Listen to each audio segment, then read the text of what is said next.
నమస్తే. Welcome to Leo. మనతో ఉన్నారు సీనియర్ జర్నలిస్ట్ కనకదుర్గ వడ్లమాని గారు. మేడం నమస్తే. నమస్తే అండి. మేడం, వైసీపీకి సంబంధించిన వాళ్ళు ఇక మారరా అంటే ఏమంటారు? వాస్తవానికి వైసీపీ మాజీ ఎమ్మెల్సీ అయినటువంటి ఒక దువ్వాడ శ్రీనివాస్.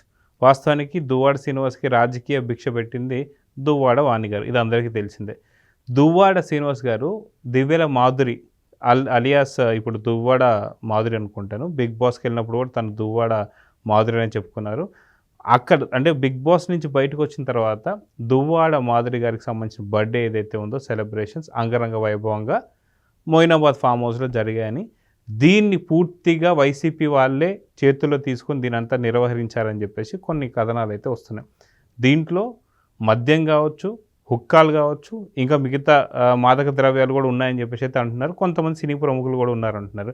బిగ్ బాస్లో ఒకళ్ళిద్దరు కూడా ఉన్నారని చెప్పేసి ఏదో కొంత వార్తలు. సో వాస్తవానికి ఇప్పుడే మనకి అంటే ఫస్ట్ జంటనా ఇది, లేదంటే గతంలో ఇంకెవరైనా ఉన్నారా ఇట్లాంటి అశ్లీలమైనటువంటి యొక్క ఏమంటే చిత్రాలు కావచ్చు, లేకపోతే వాట్సాప్లలో కావచ్చు, చాలామంది అయితే కనిపిస్తున్నారు. మొత్తానికి ఏంటి వైసీపీ వాళ్ళు ఇక మారారా అంటే ఏం చెప్తారు? ఎందుకు మారాలి? మారే అవసరమే ఉందండి. ఇప్పుడు ఏమన్నా పార్టీ మీకు ఏమన్నా లేచి నిల్చుని మీకు ఏమన్నా జగన్మోహన్ రెడ్డిని ముఖ్యమంత్రిని చేస్తారా వీళ్ళు? వైసీపీకి సంబంధించినటువంటి ఇలాంటి నేతలు నిజంగా ఆంధ్ర ప్రజలకు కావచ్చు, లేదంటే సమాజానికి ఏం సందేశం ఇద్దాం అనుకుంటున్నారు? అంటే ఇక మారను అంటే ఇంకేం చెప్తాం? సందేశాలు ఇవ్వడానికి ఇదేమన్నా తెలుగుదేశం పార్టీయా? వాళ్ళు సందేశాలు ఇవ్వడానికి రాలేదు, దేశాన్ని ఊడ్చుకెళ్ళడానికి వచ్చారు. అందుకని వాళ్ళ సందేశాలు ఇవ్వరండి. వాళ్ళ సందేశం ఒకటే, తిను తాగు చిందెయ్యి, అందినంత దోచుకో, అంతకు మించి వాళ్ళు అవినీతి చేసుకో, నీకు రక్షణ ఉంది. ఎవరి రక్షణ? జగన్మోహన్ రెడ్డి రక్షణ. 5 ఏళ్ళు అలాగే చేశారు. మీరు అడిగారు ఇంకెవరు లేరా వీళ్ళేనా అంటే, ఎందుకు లేరు? గతంలో కాకాని గోవర్ధన్ రెడ్డి ఫామ్ హౌస్ ఉంది. ఇంకా గ్రేట్ అతను ఎవడు, మన గోరంట్ల మాధవ్, పార్లమెంటు వాట్సాప్లోనే పెట్టాడు అతను. ఇంకా దరిద్రం నేను మాట్లాడక్కర్లా. ఇలా చెప్పుకుంటూ వెళ్తే లిస్టు చాలా వస్తుంది మీకు. రోజా గారే చెప్పుకుంది కదా, నేను నటించాను అయితే తప్పేంటి, మీకెందుకు, నన్ను వచ్చి రేప్ చేస్తారా అంటే ఆవిడ పబ్లిక్గా మాట్లాడారు. సో అంటే నేను అనేది, ఒక ఆడపిల్లగా ఆవిడ అలా మాట్లాడటం చాలామంది హర్షించలేదు. అది మనకి యాంకర్ శ్యామలా గారు మీకు తెలుసు, ఎన్నో వినిపిస్తాయి. అందుకని అంటే ఎమ్మెల్సీ కూడా సేమ్ అలాంటిదే, అందులో డౌట్ లేదు. ఆయన ఇంకా ఓ అడుగు ముందుకేసి డ్రైవర్ సుబ్రహ్మణ్యాన్ని చంపి డోర్ డెలివరీ కూడా చేశాడు ఆయన.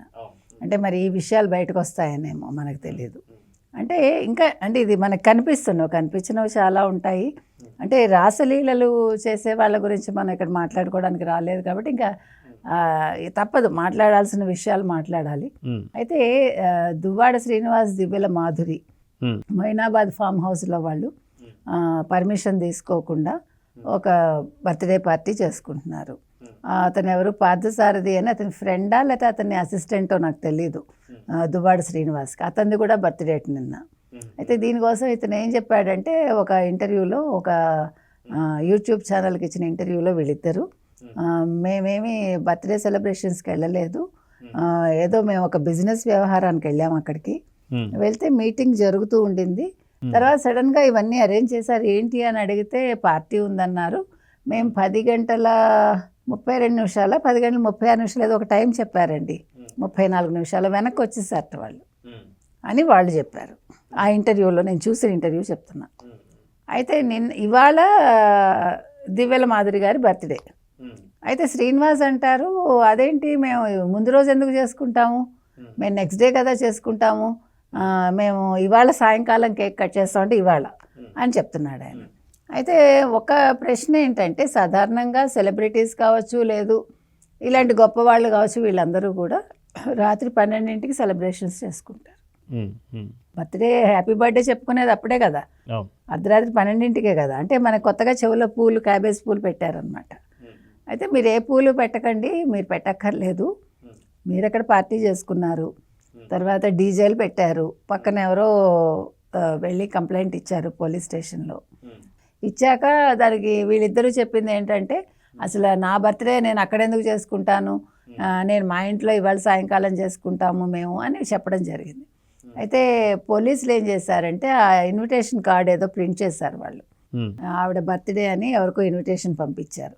సో ఆ కార్డు తెచ్చి చూపించి ఇది మీదే కదమ్మా, ఇక్కడ 10 ఫారిన్ విస్కీ బాటిల్స్ దొరికాయి, తర్వాత హుక్కా ఇవంతా దొరికాయి, తర్వాత ఏవో డ్రగ్స్ దొరికాయి అని చెప్పటం జరిగింది. సో వాళ్ళకి నోటీసులు అయితే ఇచ్చారు. ఇప్పుడేమో పోలీస్ స్టేషన్కి వెళ్ళారు అని అంటున్నారు. అది ఇంకా మనకి పూర్తిగా క్లారిటీ రాలేదు.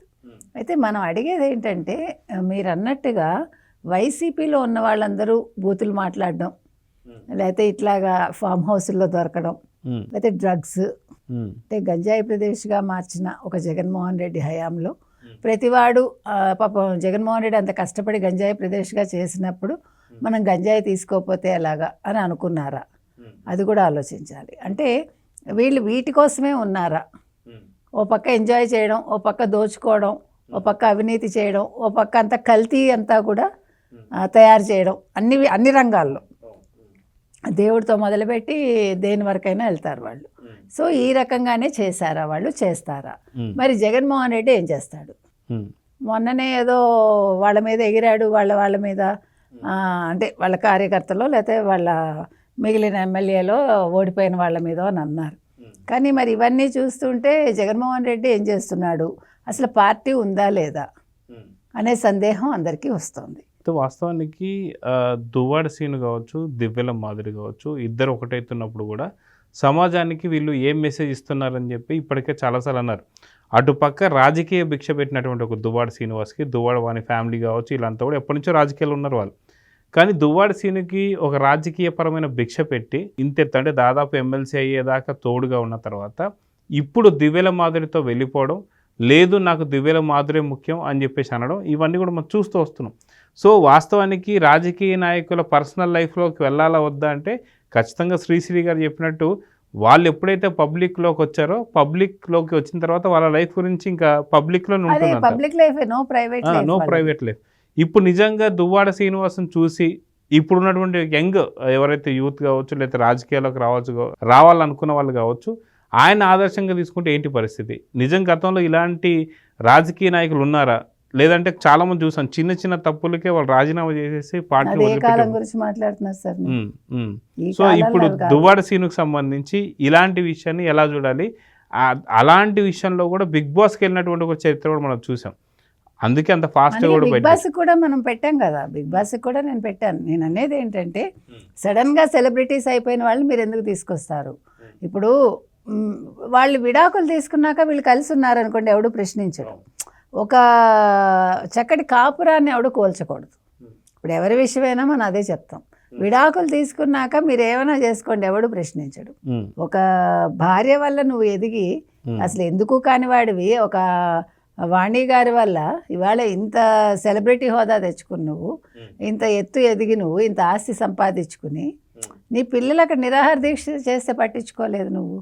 వేరే వాళ్ళ పిల్లల్ని నీ పిల్లలుగా ఎలా భావించి నువ్వు ఫంక్షన్స్ చేస్తున్నావు?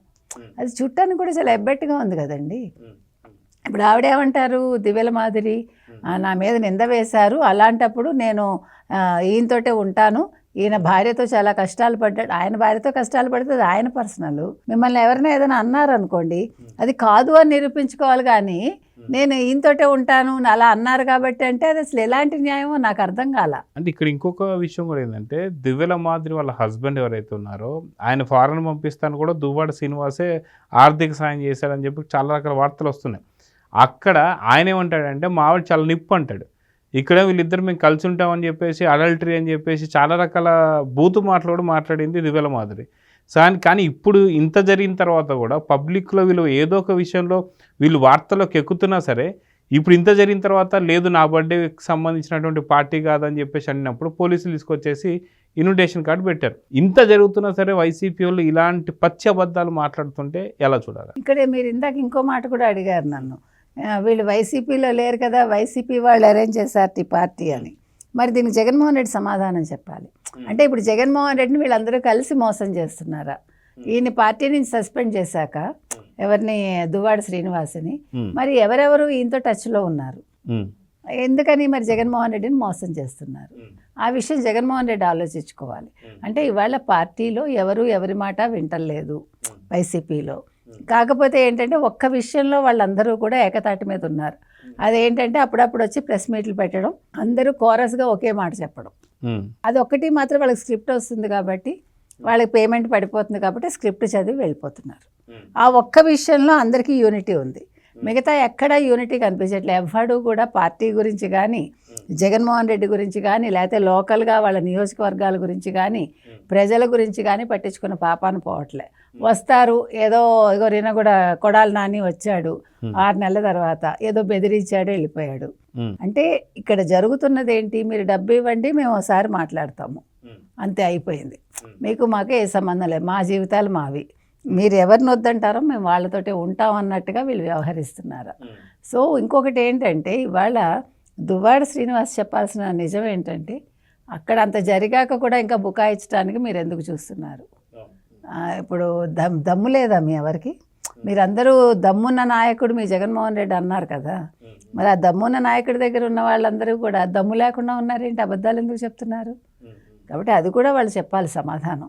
కాబట్టి ఇవాళ ఈ తప్పొప్పుల విషయం రేపు పూర్తిగా బయటకు వస్తుందండి.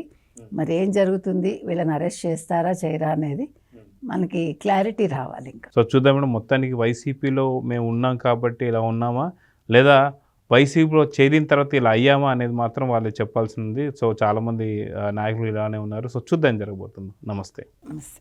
Please subscribe to Leo News for more videos.